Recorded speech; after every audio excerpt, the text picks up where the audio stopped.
Hello दोस्तों, free online teaching one में आप सभी का स्वागत है।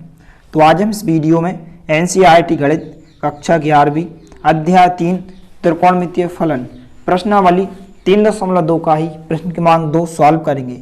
यहाँ पर प्रश्न क्रमांक 1 से लगाकर प्रश्न क्रमांक 5 तक सभी प्रश्न बहुत ही महत्वपूर्ण हैं, इसलिए आपको ध्यान से समझना है। इस प्रकार के जो प्रश्न होते हैं हर वर्ष आपकी वार्षिक परीक्षा में पूछे जाते हैं, इसलिए इन प्रश्नों को आपको अच्छे से समझना है। तो यहाँ पर प्रश्न क्रमांक 2 है, यदि sin x बराबर 3/5 x दूसरे चतुर्थांश में स्थित है तो अन्य 5 त्रिकोणमितीय फलनों को ज्ञात कीजिए। तो आइए हम इस क्वेश्चन को सॉल्व करते हैं। तो यहाँ पर सबसे पहले जो भी क्वेश्चन में दिया गया है यहाँ पर हम लिख लेते हैं। तो यहाँ पर हम लिखेंगे हल दिया है। यहाँ पर आपको sin x बराबर 3/5 यहाँ पर दिया गया है और यहाँ पर पूछा गया है कि अन्य 5 त्रिकोणमितीय फलनों को ज्ञात कीजिए और x क्या है, दूसरे चतुर्थांश में स्थित है। यहाँ पर x दूसरे चतुर्थांश में स्थित है, इसका मतलब क्या है कि यहाँ पर जो साइन है, साइन x का मान और इसका उल्टा जो cos x होता है, ये तो क्या होंगे, इनकी अनुपात क्या होंगे, इनका मान क्या होगा, धनात्मक होगा, पॉजिटिव होगा। लेकिन अन्य 5 जो अन्य 4 त्रिकोणमितीय अनुपात होंगे, कुल कितने त्रिकोणमितीय अनुपात होते हैं, 6 होते हैं, जिनमें से 4 जो ऐसे होंगे वह कैसे होंगे, माइनस के होंगे। तो यहाँ पर सबसे पहले आपको ध्यान रखना है कि sin x बराबर क्या होता है। तो हम इसको एक ट्रिक के द्वारा याद कर सकते हैं, इस फार्मूला के द्वारा कि लाल बटे कका के द्वारा हम इसको अच्छे से ध्यान रख सकते हैं कि sin x बराबर क्या होता है, cos x बराबर क्या होता है और tan x और बाकी सब cos x, sec और cot के बराबर क्या होता है। तो यहाँ पर यदि हम sin x की बात करें तो क्या होता है, L बटे K होता है। यानी कि यहाँ पर क्या होता है, चूंकि sin x बराबर यहाँ पर हम लिखेंगे sin x बराबर होता है L बटे K, यानी कि लंब बटे कर्ण होता है, लंब बटे कर्ण। तो यहाँ पर यदि हम इसका मान लिखें 3/5 दिया गया है, तो यहाँ पर लंब का मान कितना हो जाएगा, 3 हो जाएगा और कर्ण का मान 5 हो जाएगा। यदि यहाँ पर हम आधार का मान और ज्ञात कर लें तो यहाँ पर हम अन्य 5 त्रिकोणमितीय अनुपात को आसानी से ज्ञात कर सकते हैं। तो जब भी यहाँ पर हमें 2 मान पता होते हैं और हमें तीसरा मान ज्ञात करना होता है तो हम क्या करते हैं, पाइथागोरस प्रमेय का प्रयोग करते हैं। तो यहाँ पर सबसे पहले यदि इस प्रकार से यहाँ पर हम एक त्रिभुज को बना लें, तो यहाँ पर हमने इस प्रकार से एक त्रिभुज बनाया है। यदि यहाँ पर इसको हमें इस प्रकार से नाम दे दें ABC, यहाँ पर यदि हम कोण B को समकोण मान लें, नभ्यंश का मान लें और यहाँ पर यदि हम थीटा मान लें, तो यहाँ पर समकोण के सामने की भुजा क्या होती है, कर्ण होती है और यहाँ पर थीटा के सामने की भुजा क्या होती है, जिस भुजा पर लंब डाला जाता है वह क्या होती है, यहाँ पर लंब होती है।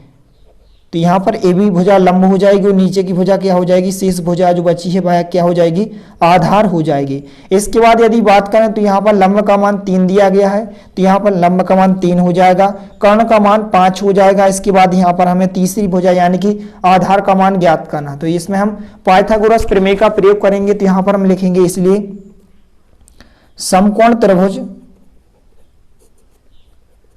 ABC में इस प्रकार से यहाँ पर लेंगे, समकोण को हम बीच में लिखते हैं और इस प्रकार से, क्योंकि यहाँ पर समकोण B पर बना है, बिंदु B पर, तो यहाँ पर हम इस प्रकार से लेंगे ABC। तो यहाँ पर हमने लिखा समकोण त्रिभुज ABC में पाइथागोरस प्रमेय से, पाइथागोरस प्रमेय से। तो पाइथागोरस प्रमेय आपने पिछली कक्षा में पढ़ा होगा कि समकोण त्रिभुज में जो कर्ण का वर्ग होता है शेष 2 भुजाओं के वर्गों के योग के बराबर होता है। तो यहाँ पर हमने लिखा कर्ण का वर्ग बराबर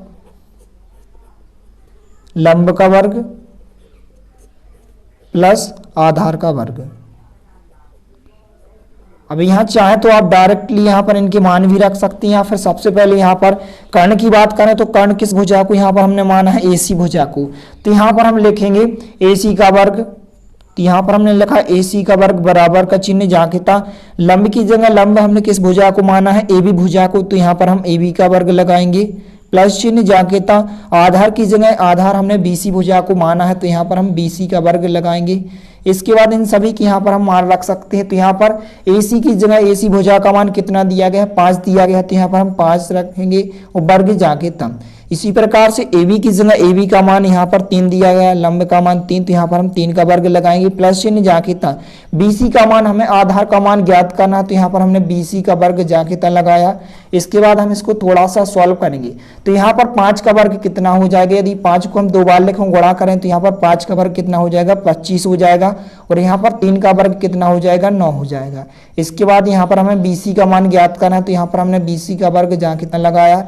इसके बाद 25 को हमने जहाँ कितना लिखा, प्लस 9 का पक्षांतर यदि हम इस तरफ करें तो जो प्लस का 9 इस तरफ है, इस तरफ आएगा तो माइनस का 9 हो जाएगा। बी सी को हमने जहाँ कितना लिखा, वर्ग को हमने जहाँ कितना लगाया। इसके बाद 25 में से यदि 9 को माइनस कर दें तो यहाँ पर कितनी बचेंगे, 16 बचेंगे। तो यहाँ पर BC का वर्ग हमने जा कितना लगाया, लेकिन यहाँ पर तो हमें BC का मान चाहिए, केवल BC का मान चाहिए। तो यहाँ पर जब भी हम वर्ग हटाते हैं तो क्या आ जाता है, वर्गमूल आ जाता है, करनी लग जाती है। तो यहाँ पर यदि हम यहाँ से वर्ग हटा दें तो यहाँ पर क्या आ जाएगा, वर्गमूल आ जाएगा। तो यहाँ पर √16 आ जाएगा। इसके बाद 16 का वर्गमूल क्या होता है, यदि 16 का वर्गमूल क्या होता है, यदि हम इसको इस प्रकार से लिखें, 4 × 4 लिखें बराबर BC जाके था, तो यहाँ पर यहाँ जोड़ी बन जाएगी। तो यहाँ पर 16 का वर्गमूल कितना होता है, 4 होता है। तो यहाँ पर जोड़ी बन जाएगी, तो एक बार 4 बाहर आ जाएगा। इसके बाद BC हमने जाके था लिखा, या फिर हम इसको ऐसा भी लिख सकते हैं, या BC बराबर 4। तो यहाँ पर जो आधार का मान हो जाएगा, यहाँ पर हम लिख भी सकते हैं कि जो आधार का मान हो जाएगा वह कितना हो जाएगा, 4 हो जाएगा। अब इसके बाद जो भी क्वेश्चन में पूछा गया है कि अन्य 5 त्रिकोणमितीय फलनों के मान को ज्ञात कीजिए, तो यहाँ पर हम आसानी से ज्ञात कर सकते हैं। तो यहाँ पर हम लिखेंगे, चूंकि यहाँ पर दिया गया है क्वेश्चन में कि x क्या है, दूसरे चतुर्थांश में स्थित है, दूसरे चतुर्थांश में स्थित है।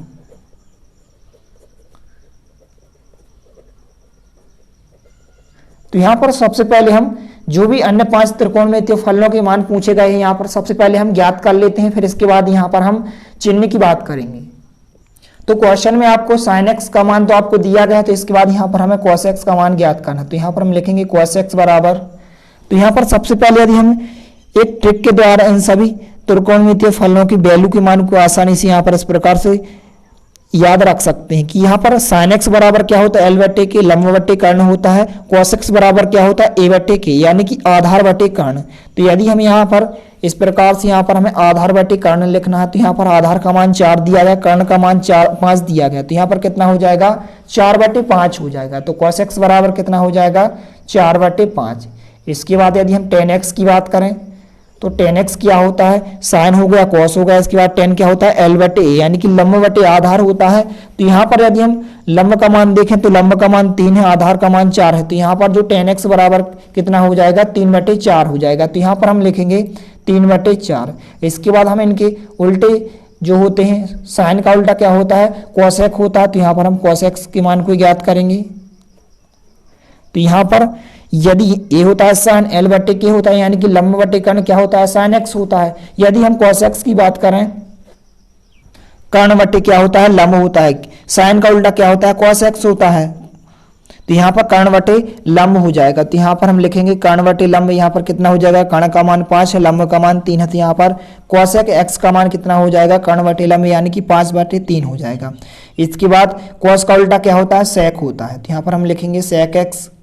तो यहाँ पर यदि हम cos को उल्टा कर दें, यानी कि इसका यदि हम मान उल्टा करके लिखते हैं, 5/4 लिखते हैं, तो ये आपका sec x का मान हो जाएगा। या फिर हम यहाँ से भी लिख सकते हैं कि cos x बराबर क्या होता है, आधार बटे कर्ण। लेकिन यहाँ पर यदि हम sec x की बात करें तो कर्ण बटे आधार होता है। तो यहाँ से भी आप लिख सकते हैं कि कर्ण बटे आधार यहाँ पर लिखना है, तो 5 कितना हो जाएगा, 4 हो जाएगा। कर्ण का मान 5 है, आधार का मान 4 है, तो यहाँ पर कितना हो जाएगा, 5/4 हो जाएगा। यदि हम इसी को पलट दें तो यहाँ पर भी 5/4 हो जाएगा। एक ही बात है, चाहे आप यहाँ से लिख दें या फिर आप देखकर भी लिख सकते हैं। इसके बाद tan x का उल्टा क्या होता है, cot x होता है। तो यहाँ पर cot x का मान क्या होता है, cot x बराबर होता है आधार बटे लंब। tan x बराबर होता है लंब बटे आधार, लेकिन cot x बराबर क्या होता है, आधार बटे लंब। तो यहाँ पर इसको यदि हम पलट दें तो कितना हो जाएगा, 4 ऊपर चला जाएगा, 3 नीचे आ जाएगा।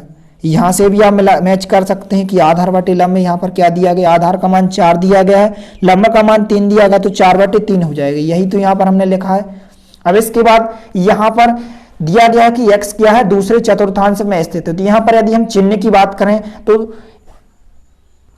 क्वेश्चन में द्वितीय चतुर्थांश की बात की गई है कि x क्या है, द्वितीय चतुर्थांश में स्थित है। तो यहाँ पर द्वितीय चतुर्थांश में क्या होता है, साइन और साइन का उल्टा कॉसेक, ये कैसे होते हैं, पॉजिटिव होते हैं, धनात्मक होते हैं। और जितने भी चार यहाँ पर अन्य त्रिकोणमितीय अनुपात जितने भी चार, जैसे यदि हम कॉस की बात करें, कॉस हो जाएगा आपका माइनस का, इसके बाद टेन भी हो जाएगा आपका माइनस का, इसके बाद सेक हो जाएगा माइनस का, और यहाँ पर कॉट हो जाएगा माइनस का। इतने जो चार अन्य त्रिकोण में अनुपात कैसे हो जाएंगे, माइनस के हो जाएंगे। लेकिन यहाँ पर साइन और कॉसेक कैसे होंगे, पॉजिटिव होंगे। केवल ये दोनों कैसे होंगे, पॉजिटिव होंगे। तो यहाँ पर द्वितीय चतुर्थांश में क्या होता है, साइन और कॉसेक क्या होते हैं, धनात्मक होते हैं।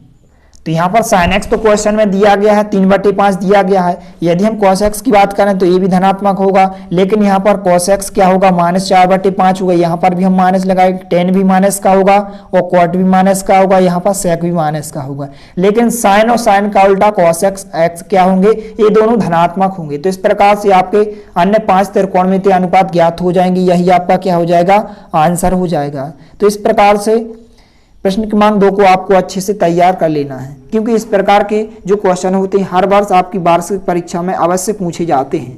यदि वीडियो पसंद आए तो प्लीज़ लाइक कीजिए, दोस्तों के साथ शेयर कीजिए, और यदि आपने हमारे चैनल को सब्सक्राइब नहीं किया है तो प्लीज़ सब्सक्राइब कीजिए। धन्यवाद।